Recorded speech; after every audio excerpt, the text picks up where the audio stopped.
हम खुराक ले ही सही नहीं रहे। अच्छा। पहली बात तो मैं ये बताऊं, जो आपने कहा कि यंगस्टर्स में ये मसला आ रहा है, वहाँ पे मसला आता है विटामिन डी का। अच्छा।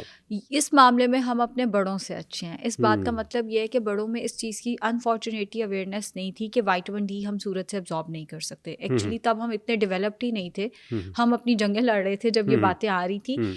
विटामिन डी गोरे तो सूरज से अब्जॉर्ब कर सकते हैं, लेकिन एशिया की लोगों की स्किन टोन ऐसी है कि हम सूरज से विटामिन डी अब्जॉर्ब नहीं कर सकते, हमें उसकी दवाई ही खानी है। अब दूध के अंदर, फिश के अंदर, दही के अंदर, अंडे के अंदर विटामिन डी है, लेकिन उसकी बायो अवेलेबिलिटी ना होने के बराबर है।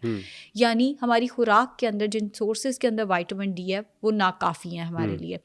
अगर विटामिन डी बॉडी के अंदर नहीं है तो कैल्शियम की अब्जॉर्प्शन नहीं हो सकती। ये भी बात बहुत कम लोगों को पता है। चलो विटामिन डी नहीं है, कोई बात नहीं, हम दूध पीते जाते हैं, दूध पीने से हड्डियां मजबूत हो जाएंगी। जब आपका विटामिन डी उसकी अब्जॉर्प्शन ही नहीं कर रहा कैल्शियम की, तो फिर कैसे आपकी हड्डियां मजबूत होंगी? पहली चीज़, आपने विटामिन डी इवन बच्चों को भी देना होता है, टेस्ट करा के डॉक्टर से लिखवा के देना है, खुद से साइंस नहीं दिखानी।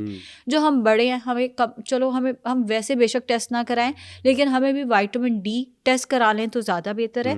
विटामिन डी के जो कैप्सूल्स होते हैं या उसके जो टीके होते हैं वो हम सबको पीने ही पीने हैं। दूसरी बात जो आपने कहा कि खुराक में जान नहीं रही, एक्चुअली ज़्यादा जान आ जाती है तभी हमारा घुटनों का मसला शुरू होता है। जो मेरे पास ज़्यादा क्लाइंट्स आते हैं वो आते हैं जब वेट बहुत ज़्यादा बढ़ गया और घुटनों ने जवाब दे दिया। अच्छा। मेरे पास बच्चे आएंगे तो तभी आएंगे जब विटामिन डी एंड कैल्शियम की कमी हुई हुई है। यंगस्टर्स में वो तभी आएंगे।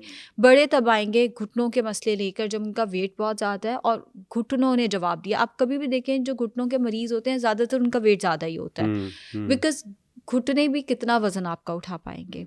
अगर आप डाइट अपनी मैनेज करेंगे, डाइट अपनी कम करेंगे, वेट लॉस करेंगे तो आपके घुटनों के लिए भी आसानी हो जाएगी। अनफॉर्चुनेटली मेरे पास वो केसेस भी आते हैं कि डॉक्टर ने बोला है नी रिप्लेसमेंट करनी है, आपका घुटना बदलना है, लेकिन उससे पहले भी वजन कम करके आए, बिकॉज इस जितना आपने वेट बढ़ाया हुआ है इसमें नी रिप्लेसमेंट भी नहीं हम कर सकते। सो हम वहाँ तक अपना वजन लेकर जाते हैं। स्पेशली हम फीमेल्स जो हैं, फीमेल्स में मेनोपॉज के बाद कैल्शियम एब्जॉर्प्शन जो है वो रुक जाती है, बहुत कम हो जाती है। हम लोगों ने टाइम पे अपनी जो कैल्शियम रिक्वायरमेंट है वो पूरी करनी होती है, हमने टाइम पे अपना कैल्शियम जो इनटेक है वो अच्छा रखना होता है।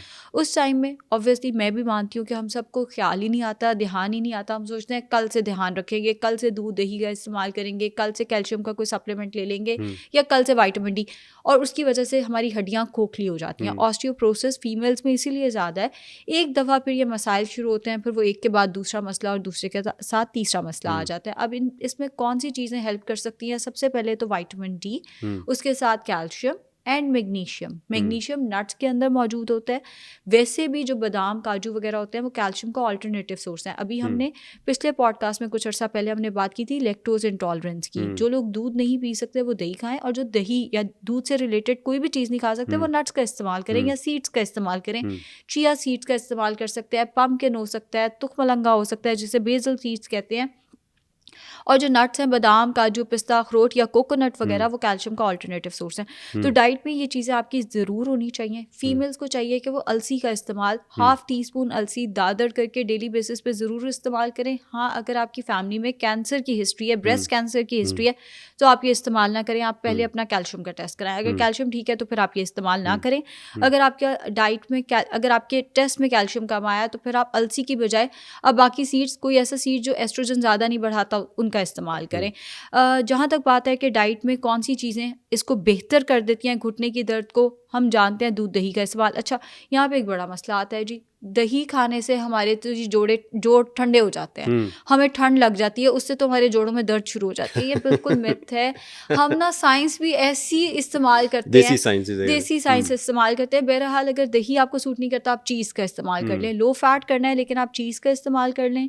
वो भी अगर आपको सूट नहीं करता दूध गर्म करके पी लें। अगर आपको वो भी सूट नहीं करता तो फिर आप चिया सीड्स, बिकॉज तुखमलंगा घुटने की दर्द, बहुत सारे केसेस में हमने देखा है कि तुखमलंगा अगर शुरू कराते हैं तो पेशेंट्स आके कहते हैं हमारे घुटनों में ना दर्द हो रही है। तुखमलंगा वाकई शायद कुछ लोगों को घुटने की दर्द कर रहा है। चिया सीड्स उसकी निस्बत बेहतर ऑप्शन है। एक तो ये कि तुखमलंगा फिर क्वांटिटी कम करके देखें, वो नहीं तो चिया सीड्स जिन्हें तुखमे दाऊदी कहते हैं उर्दू में, उनका इस्तेमाल शुरू कर दें और टाइम पे शुरू करें ताकि आपके घुटने गोडे गिट्टे बचे रहें ज़रा। अच्छा, तो व्यूअर्स आपने देखा कि गिट्टे गोडे बचाने हैं तो आयशा जी ने बहुत ज़बरदस्त चीज़ें बताई हैं, उन पे ज़रूर अमल करें। अगर आप यंग हैं 20s में हैं अपनी, या इवन अगर आप लेट 40s में हैं, तो क्या कुछ करना है और क्या नहीं करना, वो आयशा जी ने बड़ा अच्छा बताया। अच्छा आयशा जी, आपने बताया विटामिन डी, कैल्शियम, उसकी सोर्सेज क्या हैं, डाइट से किस तरह से लिया जा सकता है, लेकिन वहीं कुछ ऐसी चीज़ें कंज्यूम की जाती हैं आजकल, ख़ास तौर पर यंगर जनरेशन, बल्कि अब तो ओल्डर की बात करें, एल्डरली पीपल की बात करें, वो भी यही कह रहे हैं, सोडा सॉफ्ट ड्रिंक्स पीते हैं। मैंने सुना है कि उनकी कॉम्पोजिशन जिस तरह से होती है उसमें कुछ ऐसी चीज़ें ऐड हुई होती हैं जो आपकी बोन्स में से कैल्शियम को एब्जॉर्ब करती हैं। इस पे कितनी सच्चाई है, और अगर ये ऐसे है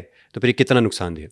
अच्छा, सोडा नो डाउट सेहत के लिए कोई बहुत अच्छी चीज़ नहीं है। इसका इस्तेमाल जितना हो सके हमें कम से कम करना चाहिए, चाहे वो डाइट सोडा है, चाहे वो रेगुलर सोडा है। रेगुलर सोडा की अगर हम बात करें तो उसके अंदर शुगर की मिकदार इतनी ज़्यादा आ जाती है कि वो हमारी सेहत के लिए ज़्यादा बुरा हो जाता है। एक अरसे तक मैं भी यही समझती रही कि आप रेगुलर सोडा इस्तेमाल करें, डाइट सोडा में तो जी एस्पर्टेम है तो वो सेहत के लिए बुरा है। मैंने फिर इस पर यूट्यूब पे वीडियो भी बनाई कि मुझे गलत लगता था। डाइट सोडा एक्चुअली बेहतर है रेगुलर सोडा से, बिकॉज डाइट जो सोडा है उसमें शुगर नहीं है। जब आप 11 टीस्पून 9 to 11 टीस्पून शुगर एक ग्लास में डालकर पिएंगे तो वो सेहत के लिए एक बहुत बड़ा डिजास्टर होता है। वो है रेगुलर सोडा।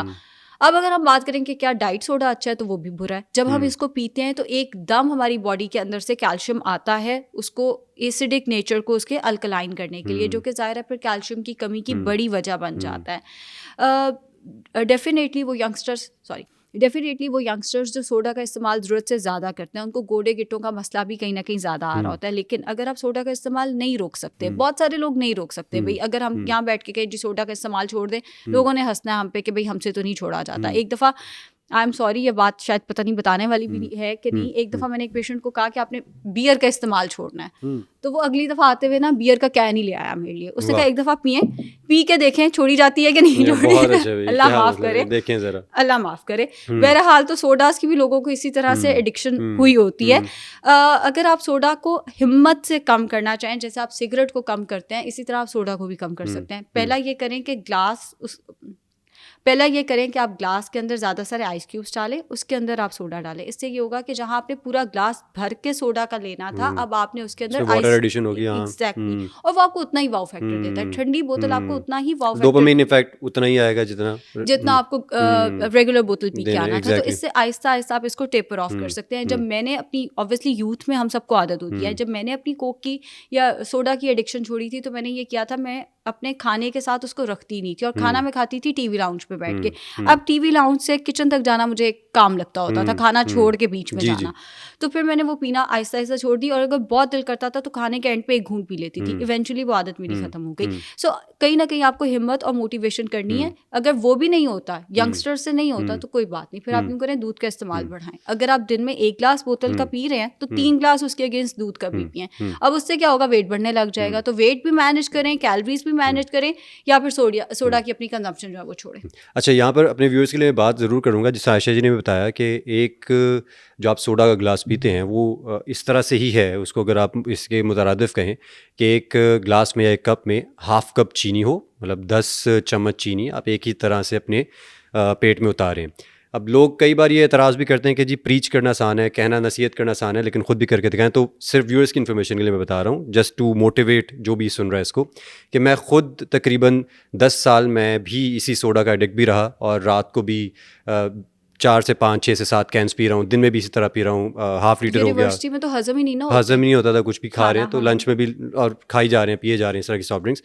तो जब मैंने एक चीज़, बल्कि आयशा जी से भी उसकी पूछूंगा ओपिनियन क्या उसका, मैंने सुना कि इतनी चीनी जब आपके पेट में जाती है तो जो नेचुरल रिस्पांस होता है आपकी बॉडी का, वो बॉडी चाहती है कि उसको बाहर फेंके उस चीनी को, आपको वॉमिट आनी चाहिए इतनी चीनी के साथ। लेकिन उस सोडा में ऐड किया होता है फॉस्फोरिक एसिड, ऐसे ही है, वो उस को न्यूट्रलाइज करता है और वो आपके पेट में ही रह जाती है। तो जब मैंने ये सुना, आप सेल्फ अवेयरनेस जितना करेंगे उतना आप इससे बचेंगे। तो आयशा जी ये भी इस तरह ही है कि फॉस्फोरिक एसिड का इसमें इफेक्ट होता है? इतनी चीनी आप पानी में कभी घोल के पीने की कोशिश कीजिएगा। 11 teaspoon, almost 11 teaspoon, minimum 7 teaspoon से 11 टीस्पून एक ग्लास सोडा के अंदर होती है। अगर आप यही चीनी बगैर किसी फ्लेवर के घोल कर पिएंगे, आपको वाकई वॉमिट हो जाएगी। वॉमिट नहीं भी होगी तो आपकी तबीयत अजीब होगी, और आप पूरा एक ग्लास पी भी नहीं सकते। सोडा तो हम हाफ लीटर इकट्ठे आराम से पी जाते हैं, हमें कुछ भी नहीं होता। वो इसीलिए होता है कि फिर उसको न्यूट्रलाइज किया होता है।